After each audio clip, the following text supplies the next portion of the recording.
The first night, I didn't even notice it. I mean, how could I? It was just a room. A small, windowless square tucked behind the kitchen wall in my new apartment. I'd signed the lease in a hurry. Cheap rent, good location, no questions asked. The landlord didn't mention it. I didn't care. I've been sleeping on friends' couches for months. A place of my own felt like a miracle. But that first night, as I unpacked, I saw it. A faint outline in the drywall, like someone had patched over a doorframe and done a sloppy job. I pressed my ear against it, half expecting to hear pipes or rats. Nothing. Just silence, so thick it made my skin itch. By midnight, I couldn't stop staring at it. You know that feeling when something's off, but you can't explain why? Like your brain's whispering, look closer, even though every sane part of you says, leave it alone. I grabbed a butter knife from a moving box and started scraping. The drywall flaked away like old skin, revealing a thin wooden door, barely 3 feet tall. No handle, no lock, just a seam and a rusted hinge. I pushed it open, and the air that rushed out smelled like wet stone and something sour like milk on bad.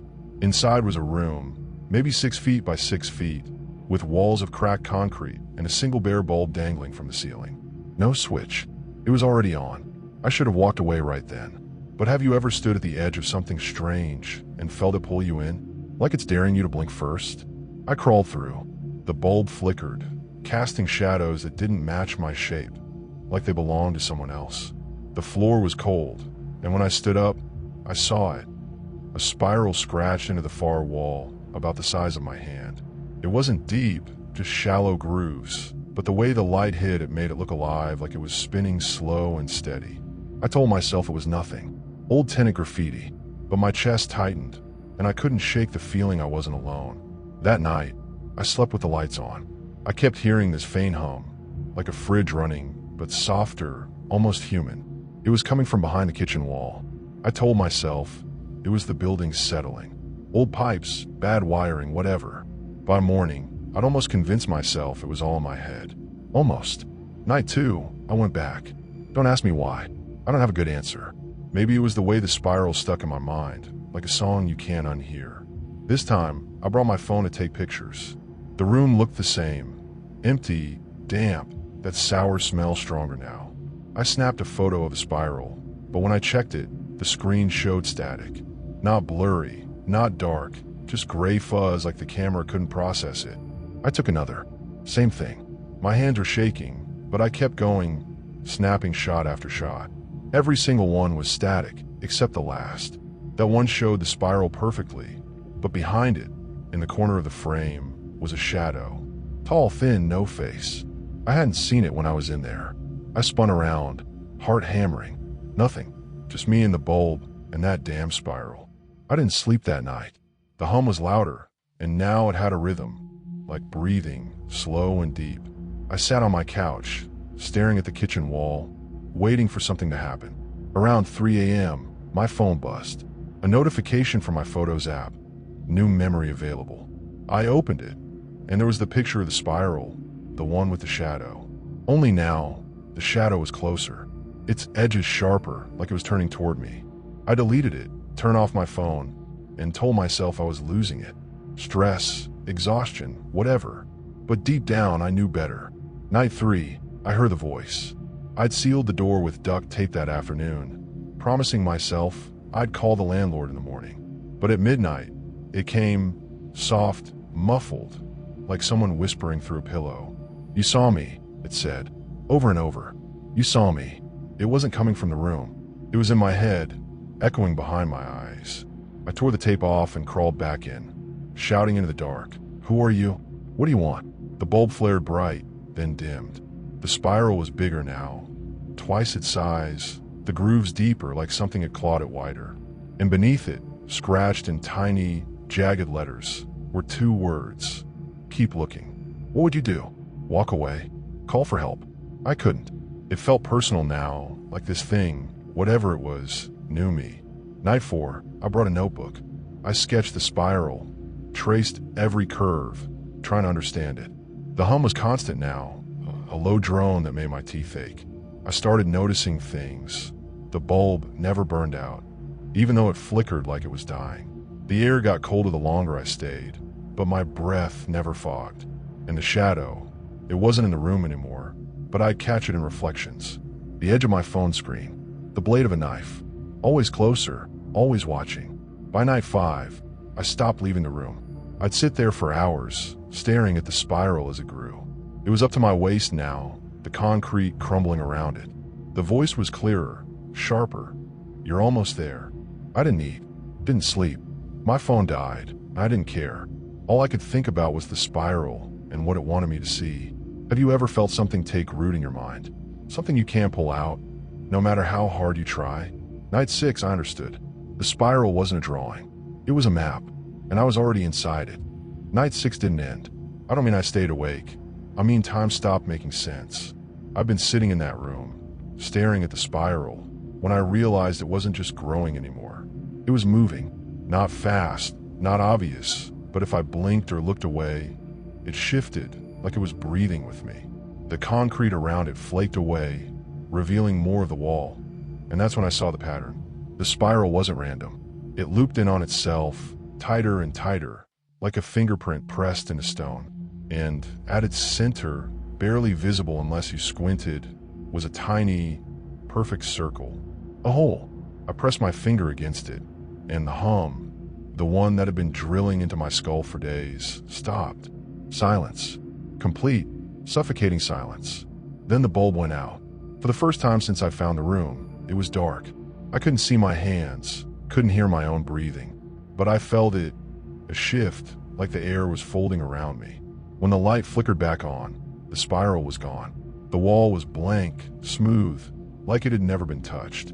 I stumbled back, heart pounding, and that's when I noticed the floor. The cracks in the concrete, they weren't random either. They traced the same spiral, faint but exact, stretching from wall to wall. I was standing inside it. Have you ever had a moment where reality cracks open, where you realize you've been blind to something right in front of you? I ran my hands over the floor, tracing the lines, and the voice came back. You're almost there, it said, clear as if someone were whispering in my ear. But this time, it wasn't angry or mocking. It was excited.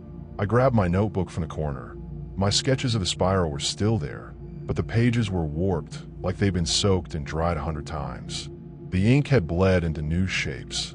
Arrows, curves, a jagged little star in the corner. I flipped back to the first page, and there, in my own handwriting, was something I didn't remember writing. Look down. I dropped the notebook. The spiral on the floor was glowing. Not bright, not dramatic, just a faint pulse like veins under skin. I knelt, pressing my palms against it, and the concrete softened. Not like mud, but like it was letting me in. My fingers sank an inch, then 2, and the voice laughed, sharp, high, almost childlike. You see it now, don't you? It said.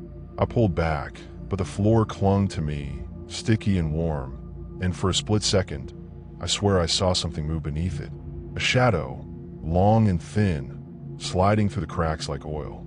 I crawled out of the room, slamming the door shut behind me. My kitchen was dark, my apartment silent. I checked my phone, still dead. I plugged it in, hands shaking, and when it powered on, the time read 3:17 a.m., same as every night I'd gone in there. I opened my Photos app. The pictures of the spiral were gone. All of them, except one, a selfie I didn't take. It was me, standing in the room, staring at the wall. But my eyes, they were wrong. Too wide, too empty, like I wasn't there. And in the reflection of my phone screen, that shadow was back, right behind me. Night 7, I didn't have a choice. I tried leaving, packed a bag, got halfway to my car, but every time I reached the parking lot, I'd blink and I'd be back on my couch, facing the kitchen wall. The door was open again, duct tape peeled away like it had never stuck. The bulb's light spilled out, flickering, calling me. I went in because I had to know. What was it showing me? What was I supposed to see? The room was different now. The spiral was everywhere. Walls, floor, ceiling, overlapping, twisting, a maze of grooves that pulsed in sync. The bulb hung lower, brushing my hair as I stood in the center. The air was thick, heavy, like I was underwater. And the voice, it wasn't one voice anymore. It was dozens, hundreds, whispering over each other. Look down. Look closer. You're here. You've always been here. I sank to my knees, staring at the floor, and that's when I saw it. The cracks weren't just a spiral anymore. They were a face, my face, etched in perfect detail, eyes closed, mouth open like it was screaming. I touched it, and the room vanished. I wasn't in my apartment anymore. I was nowhere. A void, endless and gray, with that sour smell choking my lungs. The voices stopped, and the shadow stepped out of the dark. It wasn't tall or thin now. It was me. Same height, same build, same clothes. But its face, it was the one from the floor, eyes shut, mouth wide. It didn't move, didn't speak, just stood there, inches away. I reached out, and when my fingers brushed its cheek, it opened its eyes. They were mine, but older, hollow, like they'd seen too much. It smiled, and I felt my own mouth twist to match it. I don't know how long I was there. Seconds. Years. When I came to, I was back in the room, sprawled on the floor. The spiral was gone. The walls were bare.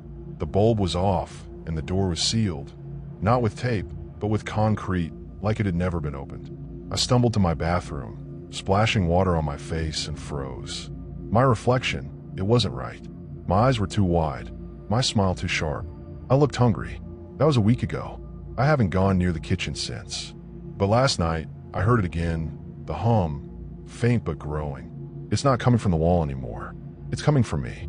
I catch myself tracing spirals on the table, the window, my skin. They're small now, but they're getting bigger. And every time I close my eyes, I see that face, my face, staring back, waiting. What if the room wasn't the trap? What if I was? What if I've been carrying it with me all along, and those 7 nights were just the start? I don't know what's real anymore, but I know this. It's not done with me. And if you're listening to this, maybe it's not done with you either. Look down, right now. What do you see?